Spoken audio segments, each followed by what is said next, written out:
तुम्हाला एक प्रसिद्ध शास्त्रीय संगीतकार यांच्याबद्दल माहिती सांगणार आहे, ज्यांचं नाव आहे उस्ताद बिस्मिल्ला खान। नाव काय आहे? उस्ताद बिस्मिल्ला खान। आता उस्ताद बिस्मिल्ला खान यांचा जन्म जे आहे ना 21 मार्च 1916 मध्ये झालेला होता। म्हणजे ज्यावेळेस भारताला स्वातंत्र्य भेटलं होतं 21 मार्च 1916 मध्ये बिहार मध्ये एक डुमराव नावाचं गाव आहे, राज्य होतं एक, आणि त्या राज्यामध्ये त्यांचा जन्म झालेला। आणि त्याच्या जन्माचं नाव होतं कमरुद्दीन। त्यांचं नाव काय होतं? कमरुद्दीन। आणि त्यांच्या वडिलांचं नाव होतं पैगंबर बख्श खान। पण त्यांच्या आजोबा ज्यावेळेस त्यांना बघितले कोणाला, उस्ताद बिस्मिल्ला खान यांना, त्यावेळेस त्यांच्या तोंडामधून एक शब्द निघाला, जसं मुस्लिम धर्मामध्ये म्हणतात अल्लाह बिस्मिल्लाह असं म्हणतात ना, जेव्हा देवाला स्मरून, तसं त्यांच्या आजोबाच्या तोंडातून बिस्मिल्लाह हा शब्द गेला ज्यावेळेस त्यांना फर्स्ट टाइम त्यांच्या आजोबांना पाहिलं होतं। आणि त्यावेळेस पासून सगळे घरच्याने त्यांना कोणत्या नावाने बोलू लागले?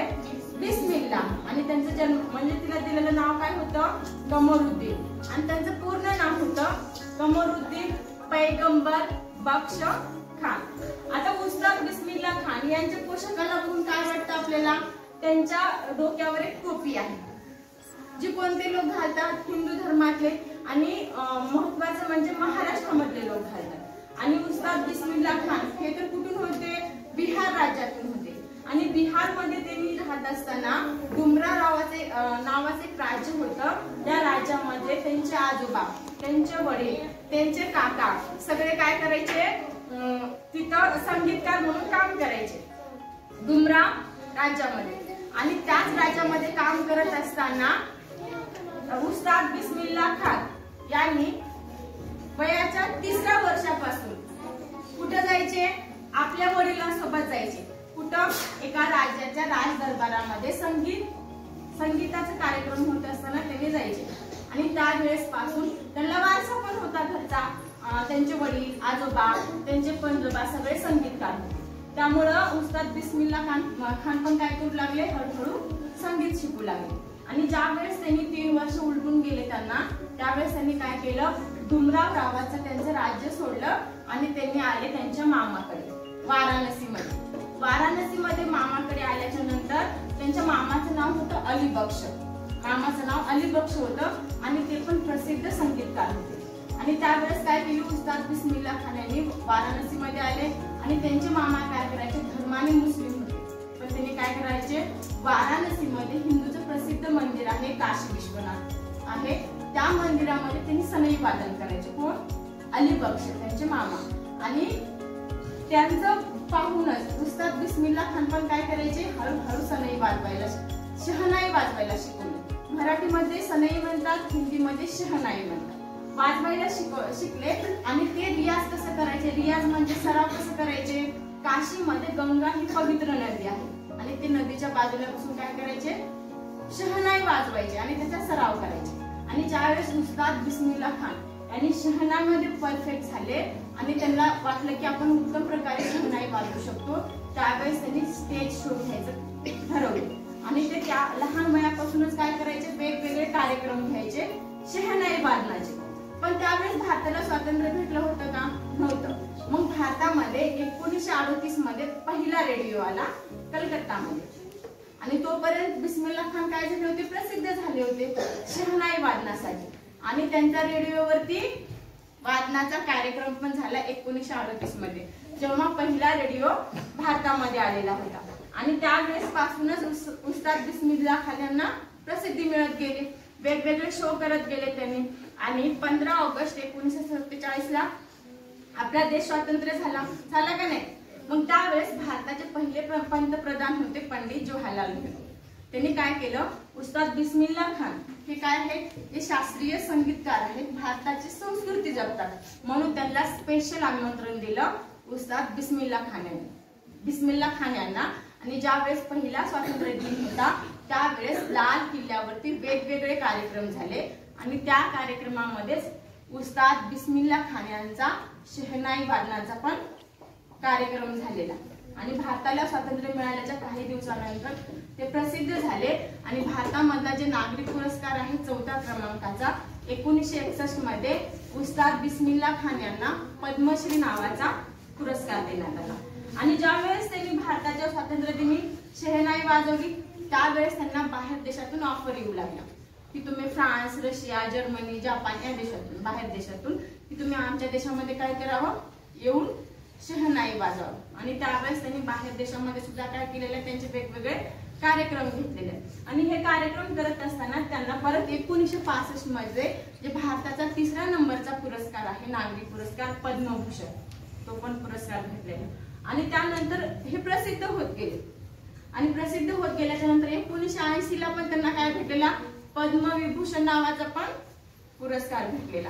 आणि ज्यावेळेस त्यांनी एवढे प्रसिद्ध झाले त्यावेळेस त्यांनी एक चित्रपटामध्ये त्यांनी शहनाई वाजवण्याचा कार्यक्रम केला आणि त्या चित्रपटाचं नाव होतं गूंज उठी शहनाई। कुठला चित्रपट होता, पहिला। त्या चित्रपटामध्ये त्यांनी शहनाई वाजवली होती, गूंज उठी शहनाई।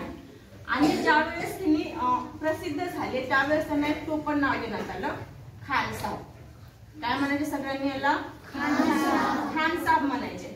आणि यांनी काय करायचे की हिंदू मंदिरामध्ये स्पेशली यांनी हिंदू मंदिरामध्ये जाऊन शहनाई वाजवायची। आणि ज्यावेळेस त्यांना कोणी असं विचारले की बाबा तुम्ही धर्माने तर काय आहोत, मुस्लिम आहोत, मग तुम्ही हिंदू धर्मामध्ये मंदिरामध्ये जाऊन शहनाई वाजवता, त्यावेळेस बिस्मिल्ला खान यांचं एकच उत्तर असायचं, माझा धर्म केवळ काय आहे, संगीत आहे। आणि मी जी पण विद्या शिकलेली आहे ती गंगा नदीच्या काठी बसून शिकलेली आहे।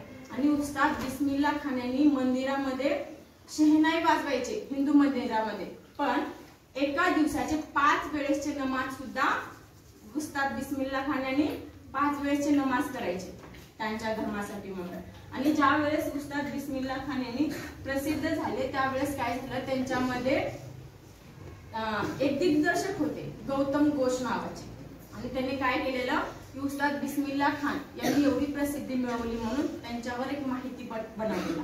माहितीपट म्हणजे त्यांच्या जन्मामध्ये जे जे घडलेले आहे ते आपल्याला त्याच्यामध्ये मिळतं। आणि त्या माहितीपटाचं नाव होतं मिल से मुलाकात। आणि उस्ताद बिस्मिल्ला खान यांच्या जीवनावरती चित्रपट पण झालेले आहे। आणि उस्ताद बिस्मिल्ला खान यांना काय झालेलं की 2001 या वर्षी ज्यावेळेस त्यांनी सर्वात प्रसिद्धी मिळवली 2001 या वर्षी भारताचा पहिल्या क्रमांकाचा नागरी पुरस्कार भारतरत्न हे सुद्धा उस्ताद बिस्मिल्ला खान यांना मिळालेला आहे। आणि उस्ताद बिस्मिल्ला खान यांनी पहिले शास्त्रीय संगीतकार आहेत ज्यांना भारताचे 4ही नागरी पुरस्कार भेटलेले आहेत। आणि उस्ताद बिस्मिल्ला खान यांच्या चांगल्या कार्यावरूनच आणि संगीतामध्ये दिलेल्या योगदानामुळे उस्ताद बिस्मिल्ला खान यांच्या नावावरती दिल्ली सरकार एक पुरस्कार देतं, बिस्मिल्ला खान पुरस्कार संगीतामधला।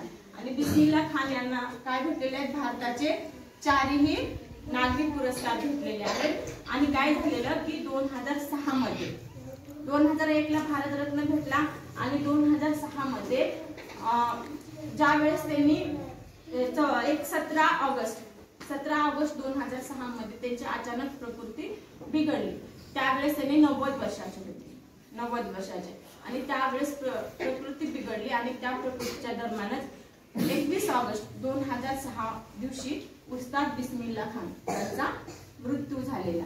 ज्यावेळेस उस्ताद बिस्मिल्ला खान यांचा मृत्यू झाला त्यावेळेस पूर्ण भारतामध्ये राष्ट्रीय शोक दिवस पाळण्यात आलेला होता।